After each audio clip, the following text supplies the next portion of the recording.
your #1 news team covering the North.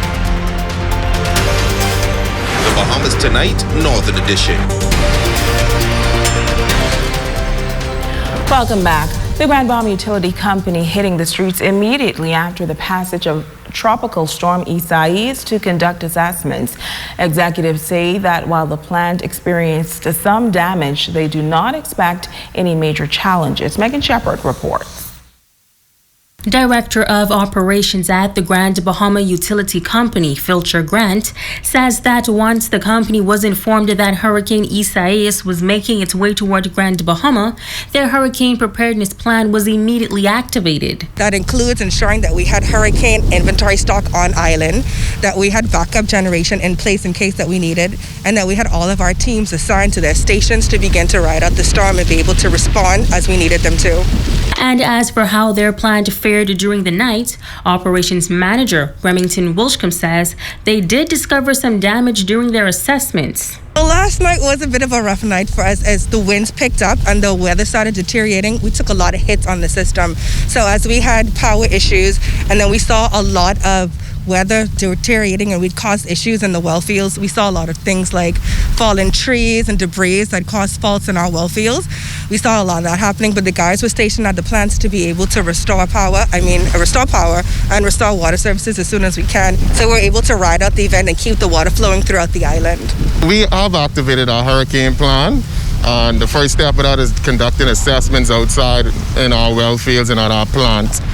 During the assessment, we have discovered that we have about 3 feet of water, fresh water actually, in one of our well fields. In addition to that, we have discovered faults on the lines. We've seen down trees. We've seen damage to our system. And throughout the day, we're going to continue carrying out those assessments. Now, if you experienced low water pressure during the night or Sunday morning, Grant says that it was an intentional move on behalf of the company. As we lost power and we saw the hits to our well field, we had to lower the pressure, one, to do two things. Ensure that we can still supply water to the island, but two, have enough water in the reserve for our tanks so that when we got back to full water pressure, that we can then have water sent out. So it makes sure that we had adequate levels in our tanks, but also that we'll still be able to supply water. And so we tried to communicate, to explain to the public what we were doing. So yes, some people would have seen low pressure, but that was intentional.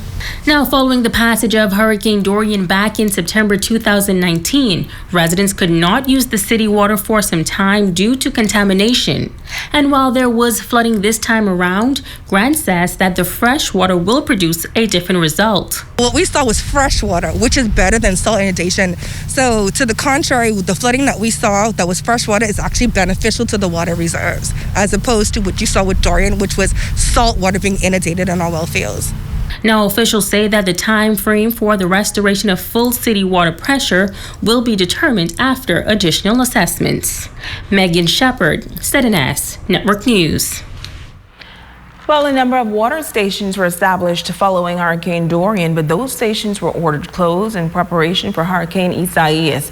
With that storm long gone, those depots have reopened, and residents are now taking advantage of that service once again. Jay Philippe has more. Water is one of the basic necessities of life. Since Hurricane Dorian made landfall on Grand Bahama nearly a year ago, many residents have been relying on various water depots located in various centralized areas on the island to access safe and adequate drinking water. Just last week, all of the water depots were shut down because of the threat of Hurricane Isaias impacting the Bahamas, but now they are back in operation.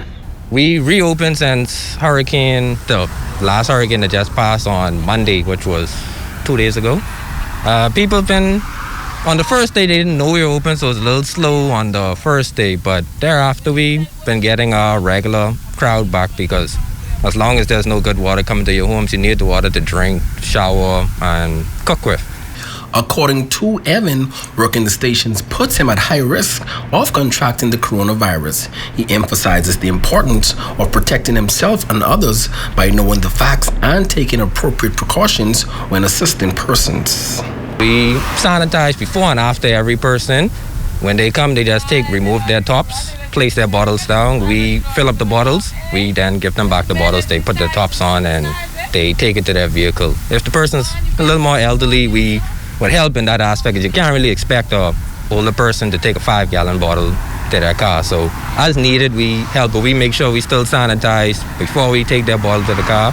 After, it's all about social distancing and keeping the site sanitized, clean, and limiting interaction amongst people touching the tap to keep infection rate down to 0. Most can agree that water is one of the most important substances on earth.